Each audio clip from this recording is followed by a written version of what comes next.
If I had known that betrayal could wear the face of my own child, I would have never sat at that kitchen table.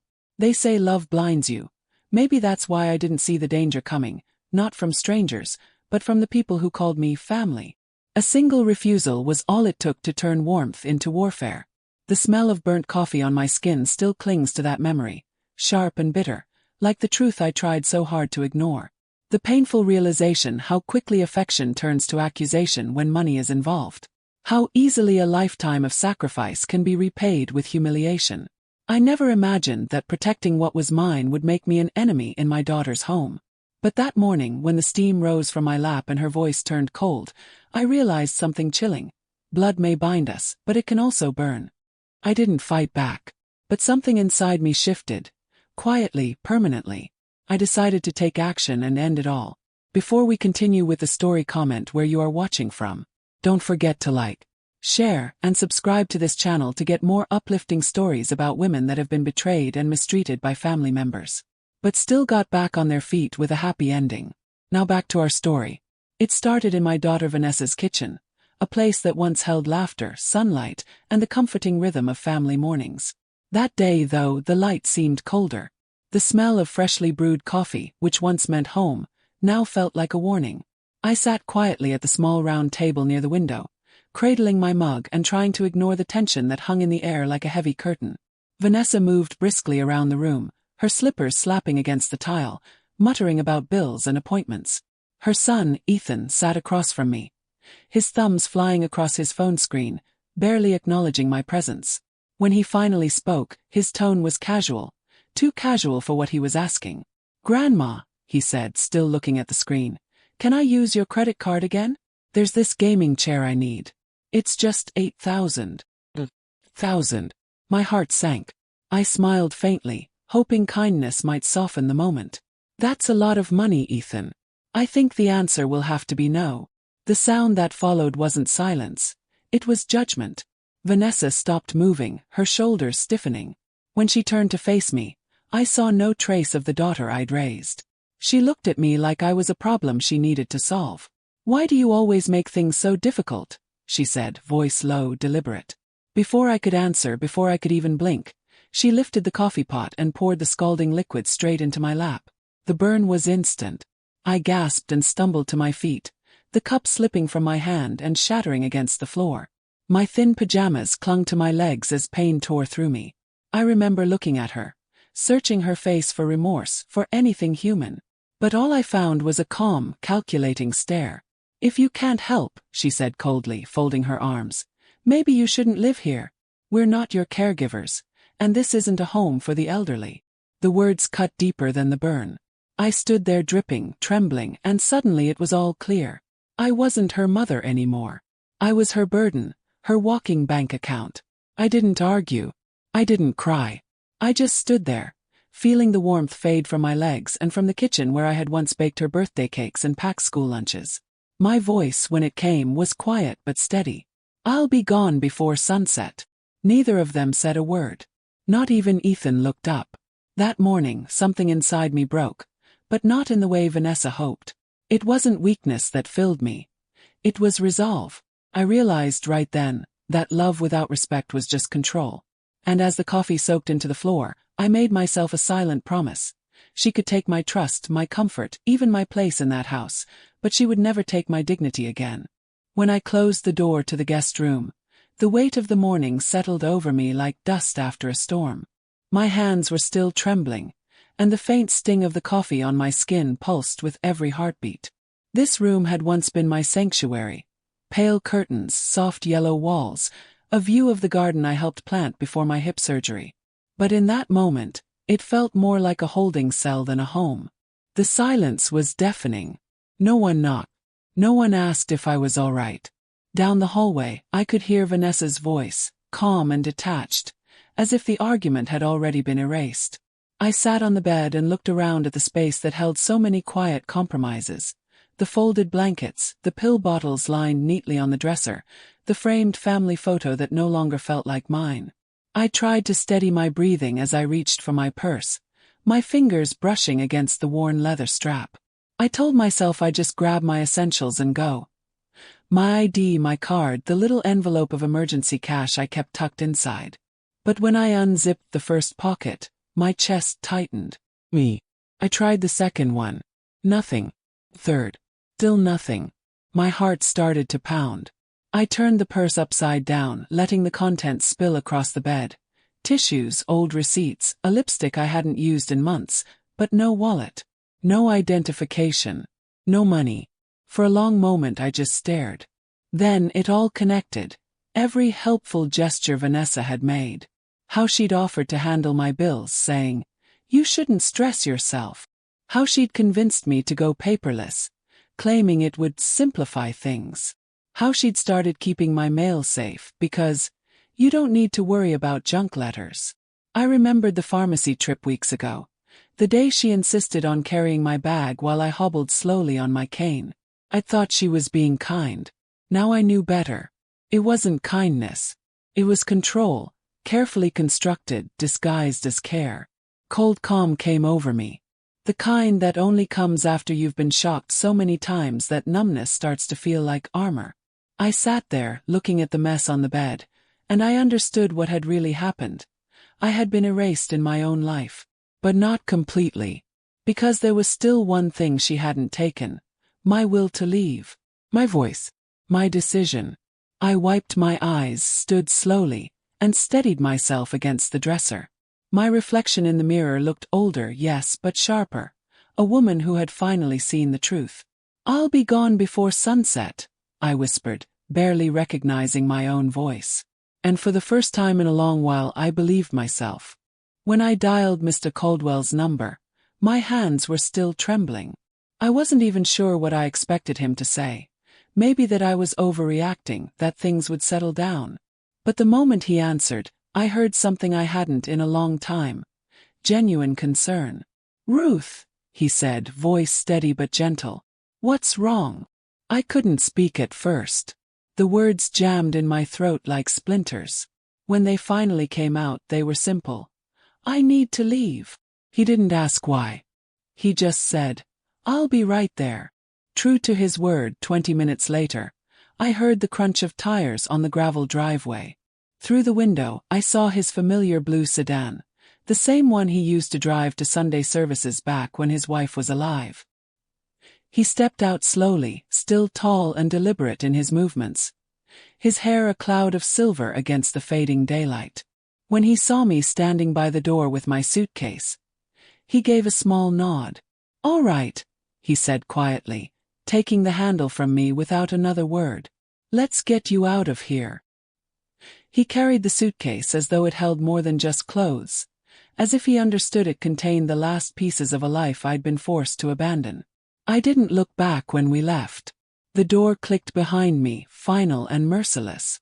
Inside the car, silence filled the space between us until he spoke again. His tone thoughtful but edged with sadness. "You know," he said, eyes fixed on the road ahead, "some children don't realize what they're doing until it's too late. They start out helping, and end up managing their parents right out of their lives." The words struck harder than he knew. I looked out the window, watching the neighborhood blur into shadows and streetlights. The world outside looked peaceful. Dogs being walked, kids riding bikes, but I felt like I was leaving a battlefield no one else could see. When we reached the edge of town, he turned down a long drive lined with trees. At the end stood Willow Creek Residence, its name etched into a modest wooden sign. I had passed this place before but never imagined I'd end up here. Vanessa had once called it a glorified nursing home, insisting it was too expensive and not necessary. But as we pulled in, the building looked nothing like a facility. It looked alive. Through the car window, I saw gardens spilling with marigolds and ivy, people walking slowly along paved paths, and light pouring from wide windows that caught the evening sun. The air seemed softer here, freer somehow. When we stepped inside, I was greeted by the scent of lemon balm and fresh linen. Not antiseptic, not pity. The receptionist smiled as if she had been expecting me. "Welcome," she said, and that single word undid me. Not mother, not burden, just welcome. Mr. Caldwell stayed by my side as we toured the place. There was laughter echoing down the hall from a group playing cards, and outside, someone was watering the flower beds. Every face I saw carried something I hadn't seen in my own home for years: peace without performance. We stopped by a small courtyard filled with hanging lights and benches under a sprawling willow tree. I sank onto one of them, the air cool against my skin. I didn't speak, didn't need to. For the first time in years, I wasn't being managed. Mr. Caldwell sat beside me, hands resting on his knees. "You're safe here," he said softly. And he was right, because as the wind brushed through the willow leaves above me, I felt something shift inside, a quiet, fragile freedom. I wasn't anyone's obligation anymore. I was myself again. Mr. Caldwell's kitchen smelled faintly of chamomile and paper, a comforting mix of warmth and work. The morning light streamed through lace curtains, scattering over the wooden table between us. I sat there, surrounded by fragments of my life, crumpled envelopes, old check stubs, and a worn notebook filled with my uneven handwriting. It was the first time I'd laid it all out in front of someone else. Each note told a story, small at first, then louder in pattern. Withdrawals I didn't remember making. Transfers labeled house expenses that I never approved. Purchases that didn't belong to me. Gaming consoles, jewelry, new electronics. I'd been living modestly, yet somehow my account had been bleeding dry. Mr. Caldwell adjusted his glasses and scanned a page carefully. His face didn't show surprise, only confirmation. "She's been moving your money into shared accounts," he said, tapping one statement with his pen. "Some of these are under dual authorization, your name and hers. But these..." He paused and pointed to a newer entry. "These are direct. No approval needed once she had access." I felt a chill that had nothing to do with the draft creeping through the window. "How long?" I whispered. He looked up at me, kind eyes, steady voice. "Long enough to think you wouldn't notice." My throat tightened. I'd known something was wrong, but hearing it spoken aloud made it real. My daughter, my only child, had turned my trust into her inheritance before I was even gone. I ran my hand over the table, grounding myself in its smooth surface. "Can it be fixed?" Mr. Caldwell leaned back in his chair, thoughtful. "We'll fix it," he said simply. "But it has to be done properly." Quietly. The firmness in his tone steadied me. For months, silence had been the weapon used against me, a way to make me small, compliant, invisible. But this silence felt different. It hummed with purpose. We spent hours sorting through the evidence. He labeled each folder, clipped every note, scanned documents with meticulous care. I watched as years of manipulation transformed into proof, something solid enough to fight back with. By afternoon we had a plan. Mr. Caldwell called a colleague, a financial abuse specialist, and explained my situation in a calm, measured voice. I sat across from him, clutching my teacup like a lifeline, listening to the conversation unfold in legal terms that translated to one thing: justice. That evening we drove to the bank together. The manager, a woman in her 50s with kind eyes, listened intently as we presented the paperwork. Within an hour, my accounts were frozen, protected from further withdrawals, flagged for investigation. She promised me that every unauthorized transaction would be reviewed. The next step was harder. My home, the house Vanessa had convinced me to transfer for convenience, had to be legally reclaimed. Mr. Caldwell filed for a property reversion, citing coercion and manipulation. Within days, the deed was placed into a trust in my name alone. My home, my last piece of independence, was back where it belonged. When the work was done, Mr. Caldwell closed his folder and looked at me. "You're safe now," he said. I sat back, staring at the quiet kitchen around me, the clock ticking steadily, the light fading into amber. For the first time in months, the silence didn't feel suffocating. It felt earned. It wasn't the silence of fear anymore. It was the sound of justice beginning to breathe.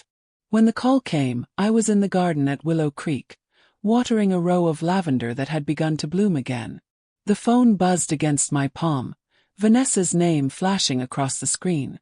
I knew that tone before she even spoke, panic disguised as outrage.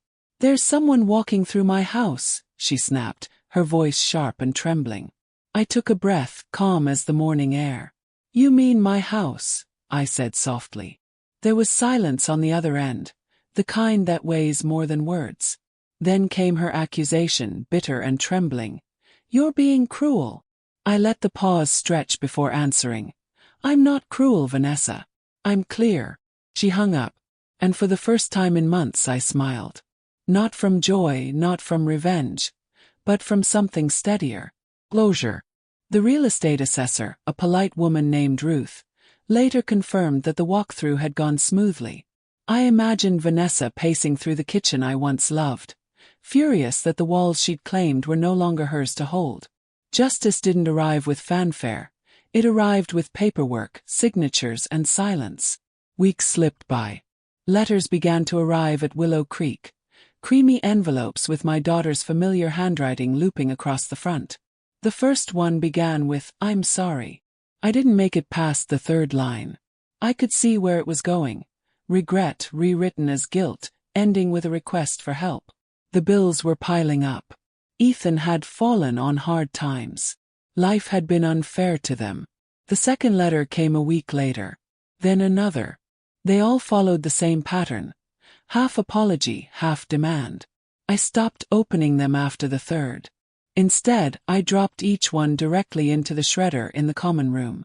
The steady hum of the blades cutting through paper felt oddly therapeutic. By the time the investigators reached out, I no longer needed updates to know what they'd find. Still, when Mr. Caldwell called, his tone carried that quiet satisfaction only truth can give. "They've confirmed the forgeries," he said. "Withdrawals, transfers, all traced back to her." I closed my eyes, letting the words wash over me. I didn't feel angry. I didn't even feel vindicated. Still, the silence that followed wasn't empty. It was whole. For so long, I had lived in fear of confrontation, of losing the only family I had left. But as the evidence unfolded, I realized I hadn't lost her. She'd lost me, piece by piece, the moment she chose greed over grace. That night, I sat by the window in my small room at Willow Creek, watching the lanterns sway gently in the courtyard below. Somewhere inside me, something that had been locked away for years began to breathe again. It wasn't triumph. It was peace. The kind that doesn't shout or gloat. It simply stands firm, quietly unshaken, and refuses to be stolen again. The willow trees here bend like they're listening, their branches trailing over the pond where koi slide through the water like painted secrets. This is where I spend most mornings now, in silence that finally feels earned. The air carries the faint sweetness of honeysuckle, the hum of bees, and the kind of peace I used to think only belonged to other people. I sit on the same bench every day, the one near the water's edge, where the sunlight ripples across the surface and turns everything gold. I watch the fish move beneath it, slow, unbothered, free, and realize I've become like them. I move when I want, eat when I choose, breathe without permission. The world no longer tilts under someone else's will. Vanessa and Ethan are gone from my days now, though their absence still lingers like the echo of an old song. They lost what they cherished most: control. The money, the access, the quiet obedience they mistook for love. For so long they needed me small, manageable. Now I am neither. The investigators had finished their work weeks ago. They told me Vanessa's forgeries were undeniable.